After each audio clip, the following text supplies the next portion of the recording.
Ah, antes de Sí. arrancar, ¿Qué aprovecho. cosa?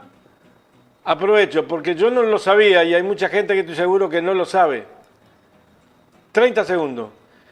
El viernes, hace como un mes y medio, dos, me dieron la oportunidad de que había una segunda opinión. Yo no sabía que existía esa segunda opinión, no paga, o sea, por la, por la UDELAR, en el clínica, en el caso mío. Para que la gente se entere que tiene oportunidad de si no está conforme o quiere una segunda opinión sobre tal tema, tiene todas las en medicina todo, y no sé si en qué más, pero en medicina todo. Se tiene que inscribir a través de internet, aprovechelo, es un beneficio que no sé si la gente lo sabe en general. Yo no lo sabía. Me dijeron que existía, fui y me anoté, tuve que pagar las 4 unidades reclutables que me cobran por ser socio de una mutualista, y está bien, pero usufructé de un servicio que es público. Gracias. Y que es importante conocer que existe, claro, no porque se instale la lógica de la desconfianza en el médico personal o en el médico tratante, sino porque en la dinámica de atención de cualquier sistema de salud, incluso de los mejores del mundo, hay una presión social de la sociedad sobre el sistema, desde la pandemia en particular, ya antes, pero por razones de la mercantilización, pero desde la pandemia en particular, hay una enorme presión, el tiempo de dedicación del médico al paciente está muy presionado por otros, una suma enorme de distintas afecciones por las cuales se consulta. Y entonces, claro, siempre es bueno y totalmente legítimo cuando se trata de un diagnóstico difícil en el que pueda haber en cualquier tema, y mucho más en un tema de esta naturaleza, dos opiniones, por ejemplo, sobre un tratamiento, sobre un fármaco. Entonces sí, es bueno divulgar. Además, básicamente el tema de los fármacos, que en general, como está, si a la mutualista no le sirve, no te lo trae.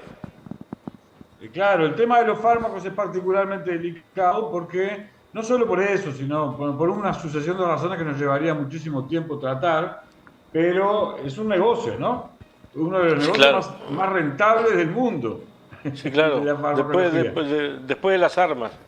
Por eso, entonces, naturalmente, la presión de los lobbies, de las corporaciones, para que se use el mío y no otro, o para ejercer presión sobre los médicos para convencerlos de que receten el de ellos y no otro. En el Uruguay en general, los médicos siempre tienden a experimentar, comparar, y se puede esencialmente confiar en que van a recetar el medicamento que mejor le viene a la circunstancia particular del paciente. Pero vivimos en un mundo complejo en este sentido. Justamente, mirá qué interesante. Yo quería hablar hoy justamente de este problema. Eh, Cuando analizamos las circunstancias de la vida, cómo es la vida para los individuos, cómo es vivir. No sé no sé si se dimensiona la inquietud que estoy formulando. ¿Cómo es vivir en el tiempo presente, en este momento de la historia? ¿Cómo es vivir? Cuando uno se formula esa pregunta, en este momento de la historia, eh, la tentación de decir una palabrota para describir las características del mundo en que vivimos es enorme, enorme. Porque si tú sumás la, la, la tensión que implica tener que tener determinados ingresos para arriba para asegurar un mínimo de calidad de vida. Si a eso le sumás que a las condiciones adversas en general, no en todos los países, hay países muy desarrollados donde la situación es un poco menos traumática y compleja, pero en el 80% del mundo la situación en general es muy difícil, es muy inestable, llena de incertidumbres, con transformaciones muy profundas que implican a su vez un componente estresante mayor, respecto de este que estábamos hablando, del componente vinculado a la necesidad de llegar a determinados ingresos. A ese componente, la necesidad de llegar a determinados ingresos para tener determinada calidad de vida, hay que añadirle este otro componente, el de la incertidumbre, el de la guerra, los riesgos de la guerra, el incremento de la guerra, las lógicas militaristas que han adoptado muchos estados.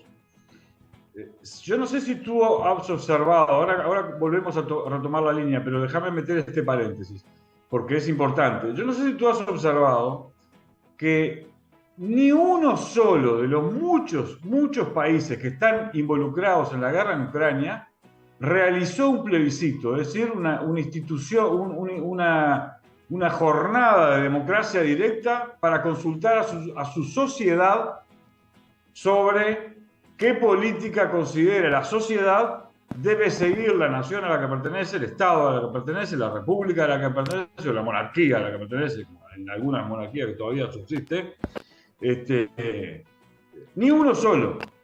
Y eso también habla del estado de situación actual, ¿no? Está sometido el ciudadano a unas monumentales tensiones de incertidumbre, temor. Todos los días las noticias son ahora Estados Unidos le va a proveer de bombas de racimo, que se había logrado su prohibición mediante el esfuerzo de miles de personas que participaron en sus países para generar una instancia institucional y ahora se vuelve a usar, ya se ha usado, ¿no? Y hay varios países que en tanto que Estados Unidos se niega a firmar ese tratado, los otros países también se niegan a firmar, que pueden llegar a tener un conflicto con Estados Unidos también, y así sucesivamente. Bueno, pero todo es así, ¿ves?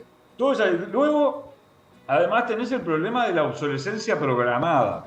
Si tú no estás en condiciones, obsolescencia programada, muchos de los productos que las corporaciones capitalistas lanzan al mercado, tanto el material como el digital, tienen un rasgo que se le denomina obsolescencia programada, es decir, que va a durar determinado tiempo, después lo tirás o lo cambiás, o vos comprás un programa de software y va a durar determinado tiempo. Si vos no pagás nuevamente la licencia, te deja de enviar actualizaciones y se convierte en inservible.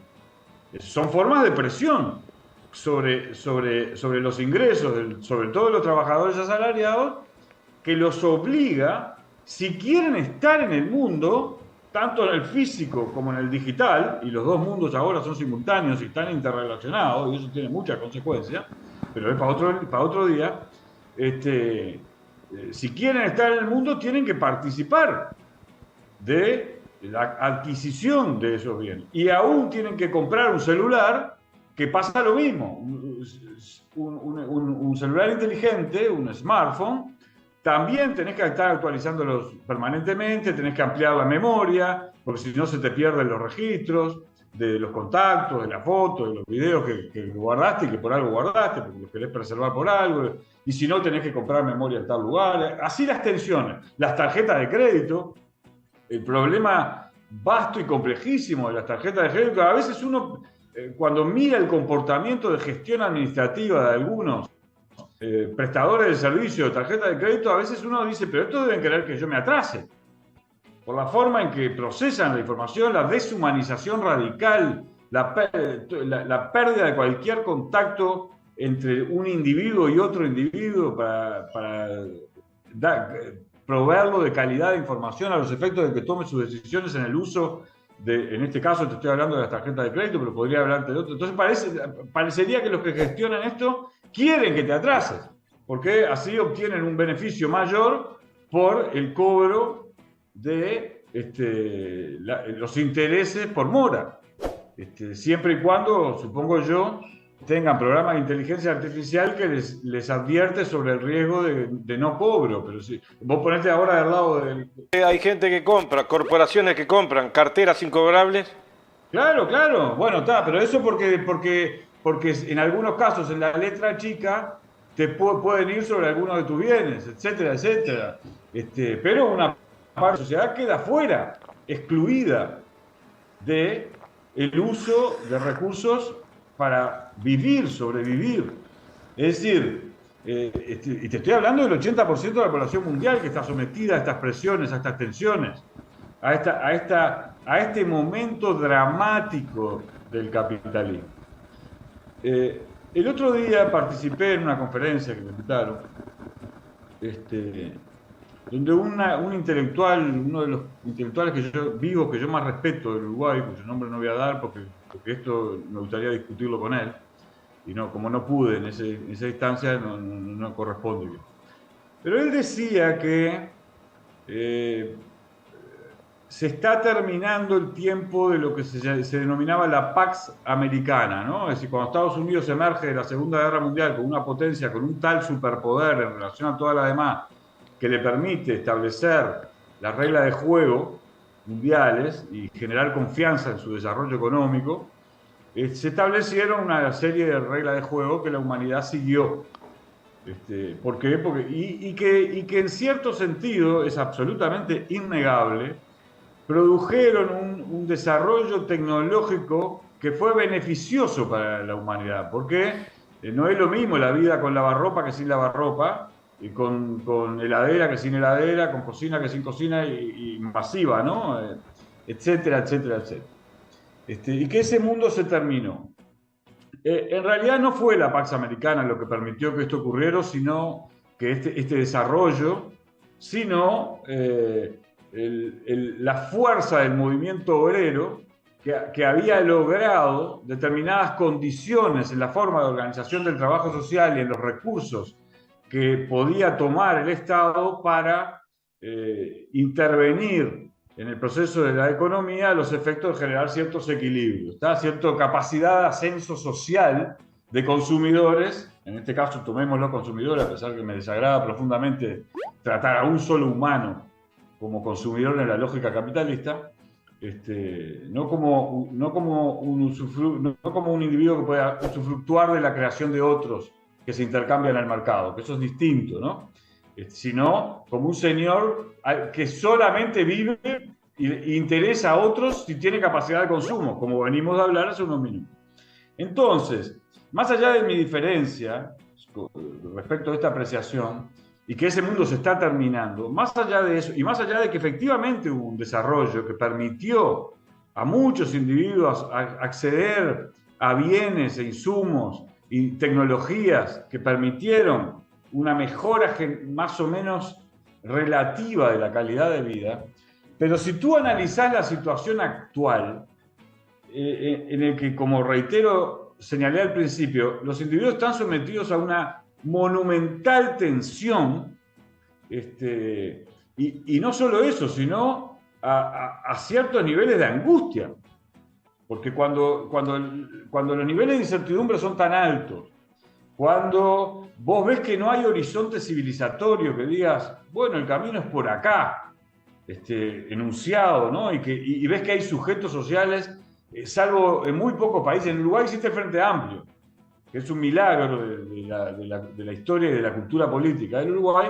Entonces uno puede tener siempre la expectativa, por los niveles de participación de enorme cantidad de individuos en la producción de la política del Frente Amplio, que va a gobernar para los intereses de la mayoría de la sociedad. Pero imagínate otros países donde no hay unidad del movimiento obrero, no hay unidad de la izquierda, es decir, no hay un partido político que te genere la expectativa de que va a intentar, a veces no puede además, porque las condiciones del mundo son tremendamente adversas, pero por lo menos hay un partido que vos sabés que va a intentar y que vos podés influir en las decisiones de ese partido, participando en cualquier nivel de la actividad política, ¿no?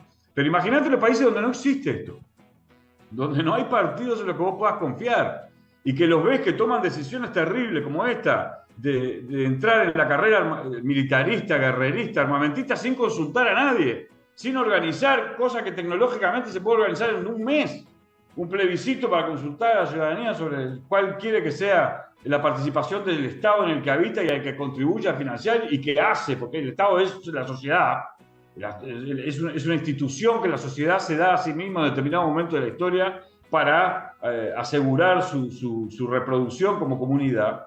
Y sin embargo nadie lo consulta sobre nada. ¿Te das cuenta? Entonces, toda esta degradación profunda, que obviamente después tiene consecuencias sobre la degradación de la calidad de la democracia, ¿no? Naturalmente. Porque la gente deja de creer en instituciones que no lo toman en consideración en ningún sentido y que además participan y avalan procesos en los que te sobreexplotan, te sobreabusan de los individuos singulares. Lo cual dice, dicho sea de paso, y con esto quería terminar, de la enorme importancia de que los trabajadores estén organizados, se organicen, participen de la vida política, se politicen, se informen, más allá de las dificultades que entraña. Porque vos imaginate que sos un pequeño empresario, no sé cómo estoy de tiempo, pero vos avisame. No sé, vos imaginate que sos un pequeño comerciante, ¿no? Un pequeño comerciante que se levanta muy tempranito, abre su local muy tempranito y lo cierra muy tarde para tener el tiempo suficiente que le permita generar los ingresos para reponer la mercadería, pagar los salarios, etc. ¿No? Un pequeño comercio.